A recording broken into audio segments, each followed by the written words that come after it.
Buenas tardes, profesor. Nuestro tema a exponer es el análisis del efecto del estrés geomecánico sobre la respuesta acústica de las rocas anisotrópicas. Nuestro grupo integra por Willy Bolívar Lainez Apolinario, Guillermo Emilio Tumbaco Reyes y mi persona Jennifer Dayanara de la Cruz de la A.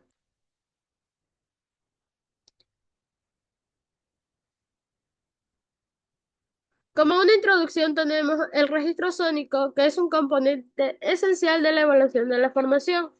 Es uno de los pocos métodos para estimar in situ las propiedades mecánicas y el estado de la formación, como los módulos elásticos, la tensión de la formación. La mayoría de estos investigadores se centran en el caso de las rocas isotrópicas, debido a su sensibilidad a la tensión, como por ejemplo tenemos las areniscas, que es mucho mayor que el de las rocas anisotrópicas, como por ejemplo las lutitas. Dada la abundancia y creciente importancia de los yacimientos con propiedades anisotrópicas, resulta el interés de este análisis del efecto del estrés sobre los registros sónicos en tales casos. Describe una metodología que maneja de manera unificada la anisotropía intrínseca, la falta de homogeneidad y el estrés de la formación, junto con los efectos de la forma del pozo, que esto nos permite calcular el espectro completo de los modos de pozo, incluyendo los modos monopolares, dipolares y cuadrúpolos. Tenemos que el proceso inicia calculando el campo de deformación en una formación preesforzada, usando modelos de los elementos finitos basado en la teoría de la elasticidad de segundo orden.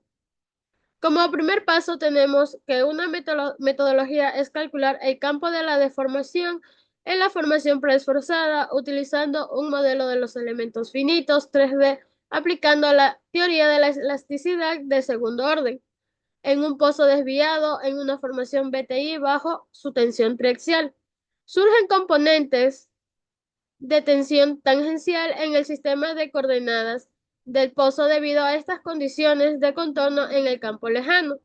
Como segundo paso, consiste en determinar el tensor de rigidez efectivo que regula la propagación de las ondas elásticas en medio de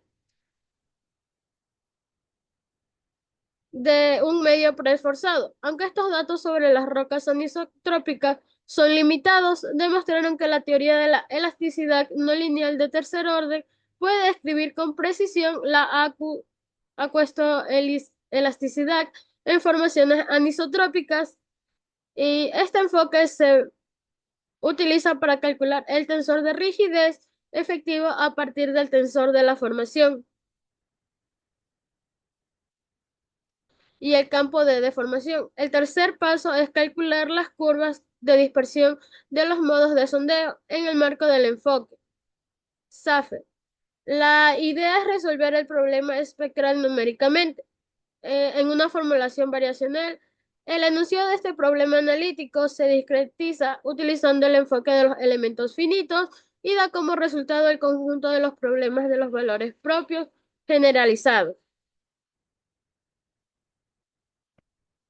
También se preparó un modelo para un pozo desviado en una formación BTI bajo la tensión triaxial. Los tensores de esta tensión y los módulos elásticos se rotaron en el marco del pozo, utilizando las transformadas de coordenadas estándar Sol y Priol 2010.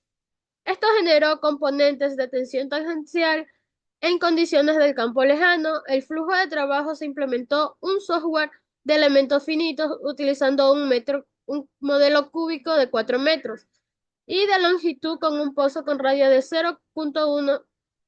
La validez de este modelo se confirmó comparando los resultados con un algoritmo numérico semianalítico. Esto se observó que la distribución de la deformación es simétrica en formaciones isotrópicas, pero puede desviarse significativamente en formaciones anisotrópicas bajo su carga triaxial. También se calcularon los modelos elásticos efectivos a partir de la formación no estresada y el campo de deformación siguiendo la metodología previa. El problema SAFE para determinar el espectro del pozo se formuló en una sección transversal 2D con una malla adecuada y condiciones de contornos absorbentes en el campo lejano. La capa absorbente cubrió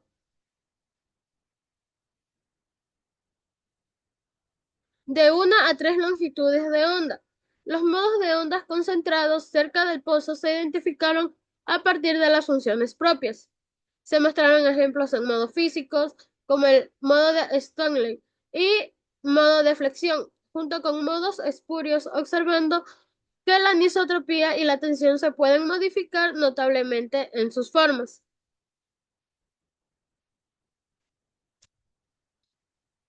Todas las formaciones enumeradas en esta tabla se consideraron primero los puntos y se verificó la sensibilidad de estrés. La sensibilidad del estrés en las lutitas F2 y F3 no fue tan grande.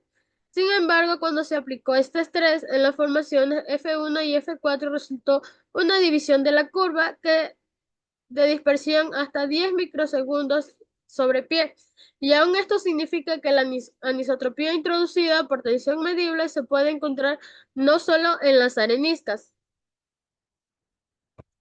En los resultados y discusión tenemos que el artículo hace una buena labor al demostrar cómo los efectos del estrés geomecánico pueden afectar de la respuesta acústica en formaciones anisotrópicas. En su observación de que la anisotropía y el estrés pueden enmarcarse mutuamente, lo que añade esto es una complejidad en el análisis de los registros sónicos. Y tenemos una discusión que de los resultados faltó una comparación más profunda en los estudios previos.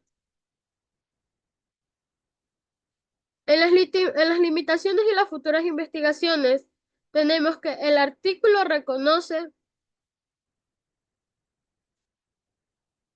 algunas limitaciones como falta de los datos experimentales para estas formaciones bajo unas cargas tridimensionales que pueden ser más complejas y la dependencia de constantes elásticas que pueden ser reportadas. En una investigación futura podía centrarse en validar el modelo propuesto con datos experimentales más amplios y así desarrollar herramientas que automaticen el análisis de los registros sónicos. También puede ser muy beneficioso explorar cómo las técnicas del análisis acústico pueden integrarse con otras tecnologías.